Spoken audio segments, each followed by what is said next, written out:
The scrapping of the East Coast rail franchise should be the beginning of the end for the privatisation experiment on our railways. If public ownership is good enough for this line, then why not for the rest of the network? This is a hugely important step in the right direction, because the East Coast has failed 3 times in private hands, and it's right that Chris Grayling isn't bailing out Stagecoach and Virgin or letting them modify the terms of their contract. But it's not all good news. You see, the operator of last resort, who's been handed the job of running trains into and out of Darlington, has itself been privatised, so that there will be a mishmash of private companies involved. Now, these companies under the banner of LNER will be helping Chris Grayling to further his agenda of a railway run by a public-private partnership. So there's more work to do until our railway is fully publicly owned, but we're ready to do it.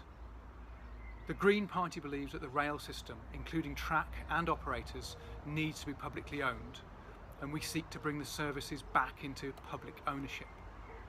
The division of rail and track companies into a competitive rather than cooperative organisation, and the fragmentation of the rail industry into 100 companies by privatisation has been disastrous for safety, reliability, and any opportunity to provide an integrated public transport system.